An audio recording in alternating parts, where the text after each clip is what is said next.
Damas y caballeros, niños y niñas, bienvenidos a un nuevo episodio de Pregunta a la View. Este va a ser un episodio un tanto especial. Hace no mucho me llegó un video de un youtuber bastante conocido llamado JL, el cual en su video hace una serie de preguntas muy interesantes sobre qué es la evolución, cómo funciona y cuáles son las pruebas que realmente se tienen al respecto. Así que he decidido contestar sus preguntas, ya que con esto voy a aprovechar de aclarar muchas confusiones que existen sobre el tema, y que al parecer incluso hoy la gente no tiene del todo claras. Así que, aquí vamos.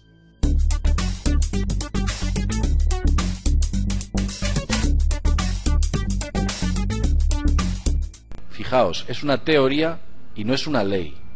Teoría y ley, como conceptos científicos, son cosas distintas. Una teoría no necesita pasar un examen para volverse ley. Al contrario, muchas veces una teoría está formada por un conjunto de leyes que la explican.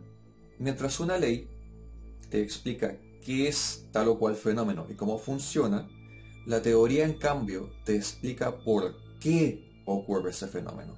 Un ejemplo, la gravedad. La ley de gravedad te describe que los objetos caen, a qué velocidad lo hacen, con cuál aceleración y cuánto se va a demorar del punto A al punto B. De hecho, la ley de gravedad puede reducirse a una simple ecuación. La teoría de la gravedad, en cambio, te explica por qué las cosas caen e introduce el concepto de que los cuerpos, como los planetas y las estrellas, mientras más grandes son, más atracción ejercen sobre otros cuerpos los unos a los otros. En el caso de la evolución es lo mismo. La teoría de la evolución te explica por qué los animales cambian, cómo se adaptan con el tiempo, qué factores hace dinamita que empiecen a cambiar y qué reglas rigen estos factores. En este caso, la selección natural. Si tú niegas que las especies evolucionan, no podrás formar parte de ninguna comunidad científica porque te exigen que aceptes como condición sine qua non el evolucionismo.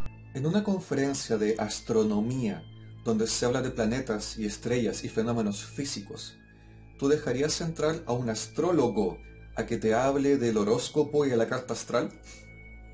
No, ¿verdad? Bueno, con esto es lo mismo.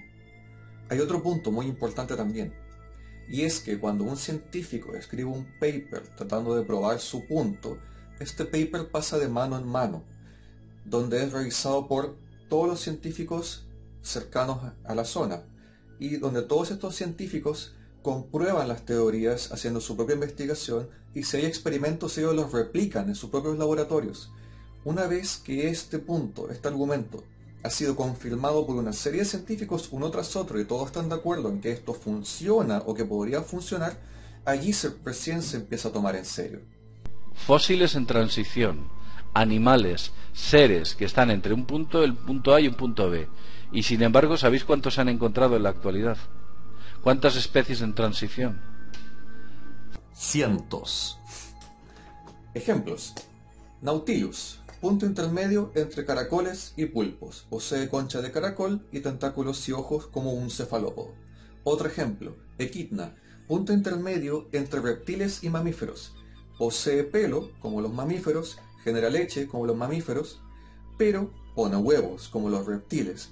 Y además, la leche que genera no sale de glándulas mamarias, sino que las suda, lo cual da pie a la teoría de que las glándulas mamarias se evolucionaron de glándulas sudoríparas, es decir, de las que producen sudor.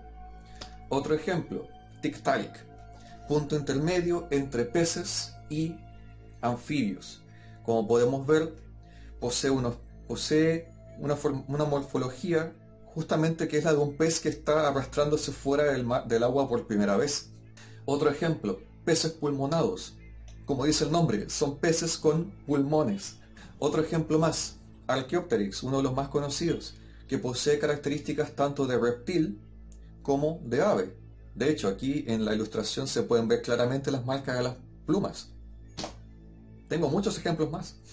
No hay ninguna especie que se haya podido encontrar con características a medio construir, con órganos parcialmente desarrollados o con sistemas que no estén totalmente generados por su propia biología. No hay ninguno. Pero aquí hay otro punto que es muy importante. Los animales o los seres vivos siempre tienen lo justo y necesario que necesitan para sobrevivir. Si un cerebro te sirve solamente para las funciones más básicas, pero no necesitas más que eso, entonces eso vas a tener.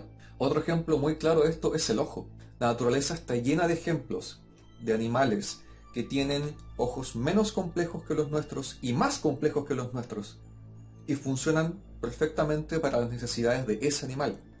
Podemos ver animales con ojos que lo único que hacen es captar luz y sombra, o que lo único que hacen es captar intensidad de la luz, o que no tienen cristalino, pero al menos captan profundidad, o que ven en blanco y negro. De hecho, puedo hacer un video completo solamente sobre la evolución del ojo. Y fue pasito a pasito, suavecito. Nunca se ha observado un ser evolucionando o macroevolucionando, tanto en laboratorio como en naturaleza. ¿Recuerdan el ejemplo de las polillas que di en un video anterior? Sobre cómo una especie de polillas en Inglaterra, que nacía una variedad de colores, estaba siendo seleccionada por la selección natural para que solamente las polillas con los colores para poder camuflarse con ciertos árboles sobrevivieran y el resto no. Y como en ese mismo ejemplo, una vez que un factor cambió las condiciones, esto cambió la selección e hizo que las polillas de color más oscuro empezaran a ser seleccionadas y las de color más claro no. Eso es evolución en acción. Y se vio en un lapso de 50 años. Otro ejemplo, nosotros. Hace 5000 años, el Homo sapiens era incapaz de procesar o digerir la lactosa de la leche de vaca, por el simple hecho de que nosotros tenemos un estómago para la leche de nuestras madres y nada más. Pero, con la llegada de la agricultura y con el comienzo de la costumbre de beber leche de vacas y de cabras, ahí, de a poco, la gente que nacía con los genes para digerir la lactosa de vaca fue seleccionada por la selección natural. El hecho de que exista gente que no puede es prueba de que alguna vez nosotros como especie no podíamos. Otro ejemplo, en África, donde la malaria es rampante, están naciendo personas con una modificación a su sangre que los hace inmunes al parásito de la malaria. Eso es selección natural en acción, evolución en acción. Otro ejemplo, en Europa Central existen ciertos pueblitos donde la gente es totalmente inmune a los efectos nocivos de la grasa y del colesterol. Pueden comer y comer y comer carne de cerdo todo el día si quieren y no se van a enfermar del corazón. Y eso es simplemente porque llevan tantas generaciones viviendo de la misma manera que la selección natural está seleccionando gente con esta resistencia natural. Así funciona la evolución. Hay especies que no han evolucionado en 300 millones de años. Que alguien me lo explique. ¿Por qué unas especies sí, otras no? Fácil, porque no lo necesitan. Como expliqué en un video anterior, las especies evolucionan para adaptarse a los cambios del ambiente. Si el ambiente no cambia de manera significativa en 300 millones de años, entonces ¿para qué evolucionar? Los fósiles que decoran nuestro árbol genealógico son tan escasos que todavía hay más científicos que especímenes. La formación de un fósil requiere de condiciones muy específicas. Primero que todo, el animal tiene que tener alguna parte dura que se pueda conservar, ya sea un hueso, un exoesqueleto o una concha. O sea, hay un montón de animales que no tienen nada de esto y que se han perdido en el tiempo, para siempre. De hecho, en los casos de una suerte increíble, se han conservado tal vez las huellas o tal vez las impresiones de la forma de estos animales en piedra. Pero esos son casos excepcionales. Ahora, incluso si el animal tiene una parte dura que se pueda conservar, hace falta que muera en un punto con ciertas condiciones de suelo de gravilla, por ejemplo, o suelo de barro, o suelo de brea, o suelo de alquitrán, que preserve a este animal por un tiempo. Después, a medida que las capas de piedra y tierra van aplastando la capa donde el animal murió, la presión va haciendo que este esqueleto, ya sea de hueso, de concha o lo que sea, por fenómenos geológicos, vaya siendo reemplazado por piedra. Entonces lo que encontramos al final es una piedra con la forma del esqueleto o de la concha o en alguna cosa estructural de este animal. Es por eso que los fósiles de amonites que se encuentran son solamente la concha y nada más. Es por eso que de los tiburones lo único que se preserva es la mandíbula, porque su cuerpo de cartílago se deshace con el tiempo. E incluso, si un animal, con huesos y todo, muere en la superficie, sin las condiciones que he descrito recién, su cadáver va a ser rápidamente devorado y la erosión se va a llevar los huesos en poco tiempo. O sea, encontrar fósiles no es sencillo. Y aún así, se han encontrado montones de fósiles, gracias a que los científicos saben dónde buscar. Y otra cosa que decía el señor Watson, es un hecho notable que toda la evidencia física que tenemos para la evolución humana a fecha de hoy se puede colocar en el espacio que hay dentro de un ataúd. Esta frase está obsoleta. De hecho, se dijo recién al inicio de la carrera científica por la búsqueda de fósiles y el entendimiento de la vida. Hoy en día se han encontrado por lo menos 30 especies de homínidos alrededor del mundo, es decir, de seres que pueden clasificarse entre medio de los chimpancés y nosotros. O sea, eso de un ataúd ya quedó obsoleto hace mucho tiempo. Y cada una de estas especies que se encuentran nos cuentan un capítulo más sobre nuestra historia. De hecho, por ejemplo, sabían que el desarrollo del habla no viene del Homo sapiens, sino del Homo rudolfensis, que vivió bastante tiempo antes. Sabían que el desarrollo del manejo del fuego no viene del Homo sapiens, sino del Homo ergaster. En otras palabras, nosotros también somos ejemplo y somos prueba de que nuestro desarrollo se dio paso a paso y no de un solo golpe. Es como que alguien hubiera venido, ¡plas!, y nos hubiera colocado aquí, o nos hubiera puesto. Y vemos claramente que entre, por ejemplo, un caballo y su anterior en evolución, no hay nada, no existe. Hay de todo.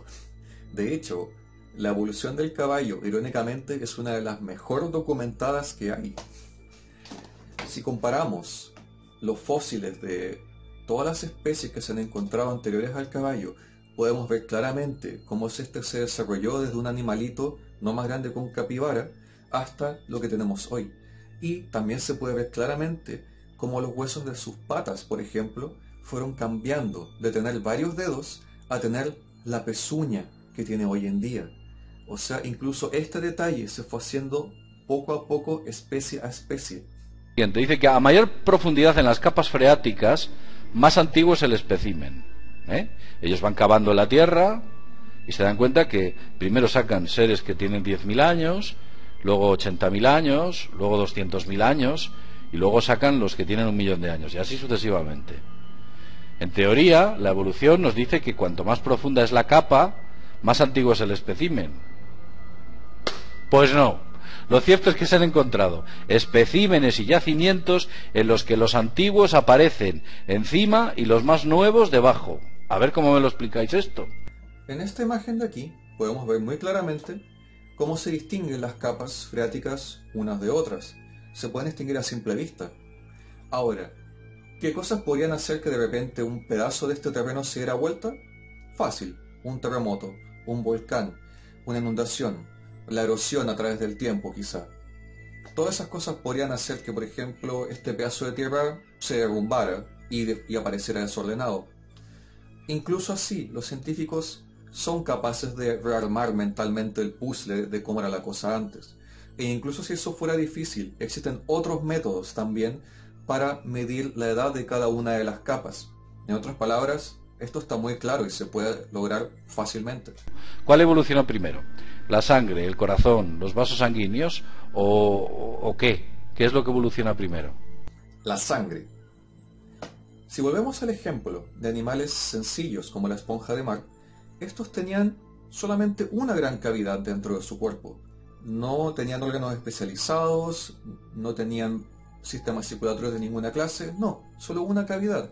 Y dentro de esta cavidad las células por sí solas llevaban a cabo casi todas las funciones: digestión, excreción, hormonas, etc. Y el líquido que corría por dentro de estos animales era el equivalente a su sangre, la cual era bombeada por las mismas células, las cuales se encargaban de hacer estos movimientos. ¿Cuál evoluciona primero? ¿La boca, el estómago o los jugos digestivos? El estómago. Volviendo al ejemplo anterior, en animales sencillos como esponjas o anémonas tenían una sola cavidad, con una sola entrada, es decir, no tenían boca y ano, sino que tenían un solo agujero por el que hacían todo. Ew. ¿Cuál evoluciona primero? ¿La tráquea, los pulmones o la capacidad del cuerpo para utilizar el oxígeno? Opción 3. El oxígeno. Fueron bacterias las que mucho antes de los animales pluricelulares aprendieron a incorporar el oxígeno en sus reacciones químicas en la llamada respiración celular. ¿Cuál evoluciona primero? ¿Los huesos, los ligamentos, los tendones, los suministros de agua o los músculos para mover a los huesos? Los músculos. De hecho, la naturaleza está llena de ejemplos de animales que no tienen huesos, ni ligamentos, ni tendones y que se mueven solamente usando músculos. Pues es que se están planteando que prácticamente todos los dinosaurios tenían, gran parte de ellos, tenían plumas.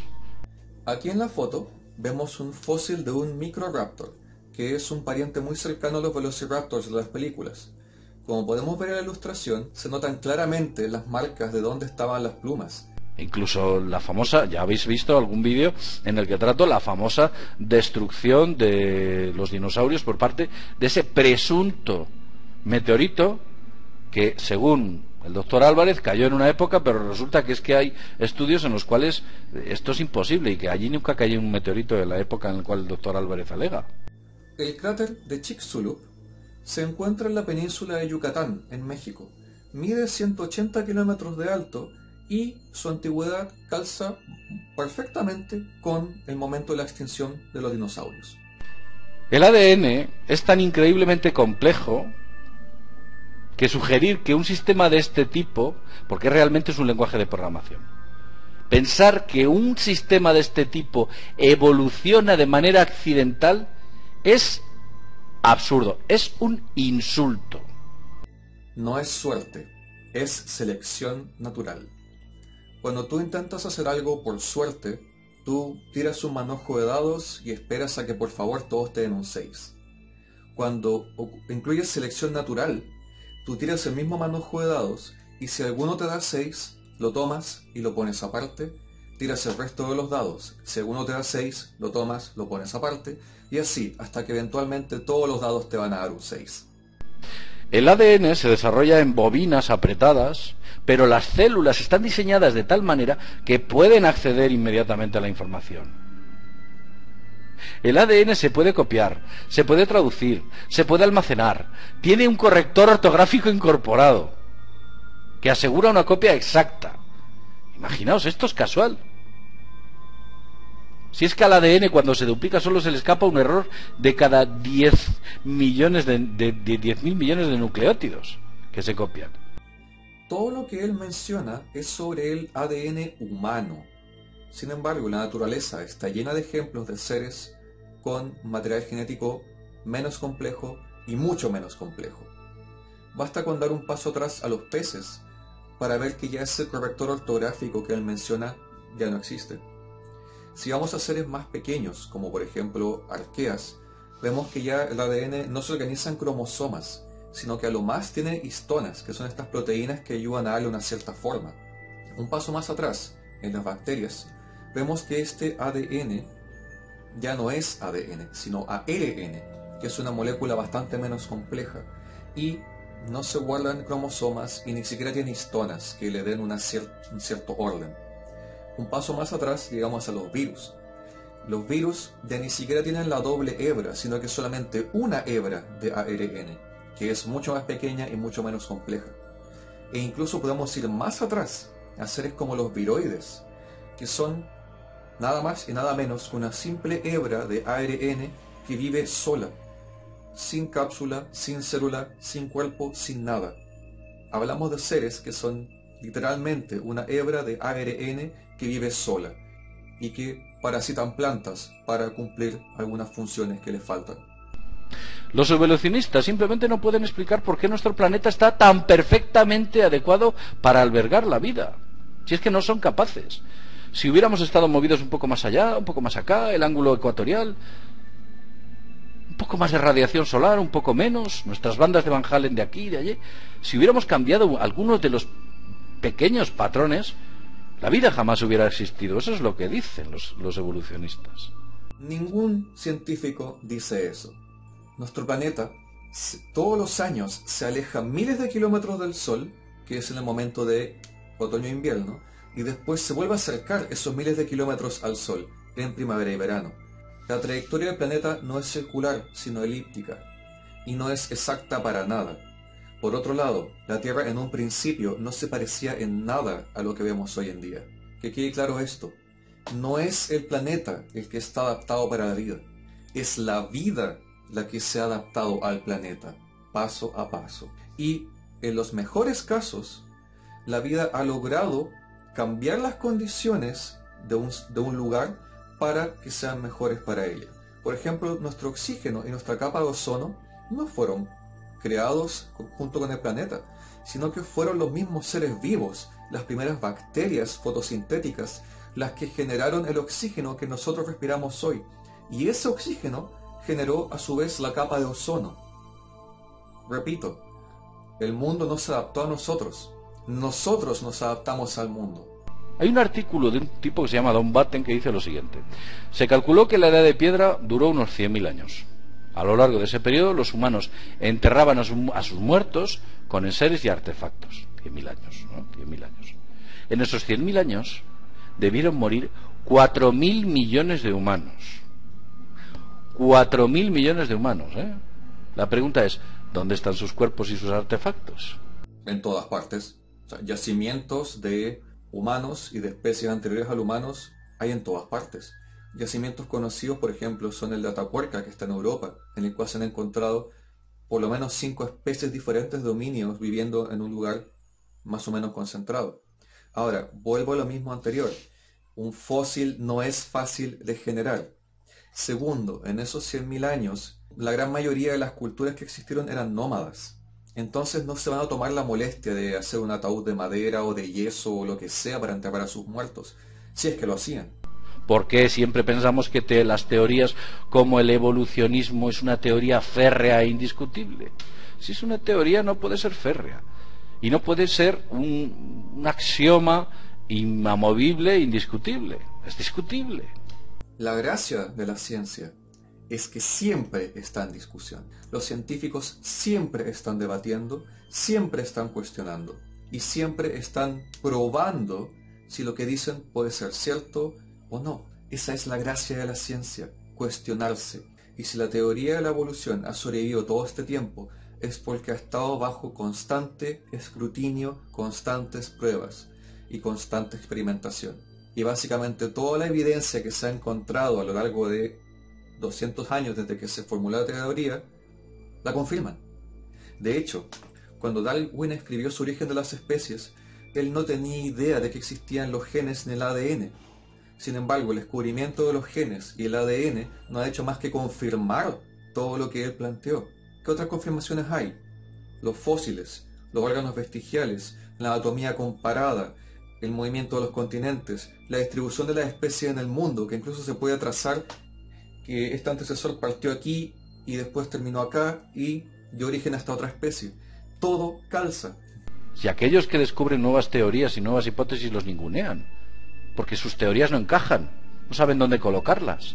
Si tú quieres plantear una teoría o una idea, tú lo que haces primero que todo es buscar pruebas. Si no tienes pruebas de tu teoría o de lo que sea que quieres postular, entonces no estás diciendo nada. Por otro lado, si tú quieres probar tu teoría, el mecanismo que tienes que ocupar no es desprobar la otra teoría.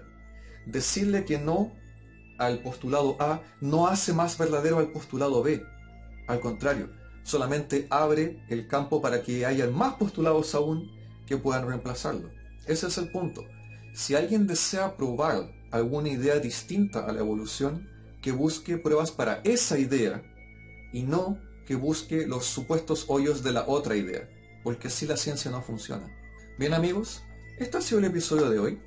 Espero haber respondido claramente todas las preguntas de JL y si alguno de ustedes tiene más preguntas sobre temas sobre todo de ciencia, de tecnología, de la naturaleza, que a mí tanto me fascina, por favor, envíemelas a los comentarios o a las redes sociales que van a salir por aquí. Y la verdad, me gustó bastante hacer este video porque me ayudó a confirmar muchas cosas y también a aclarar muchos conceptos que la gente no tiene claro o no necesariamente tiene por qué saber. Así que agradezco por esta instancia. Damas y caballeros, nos vemos la próxima semana.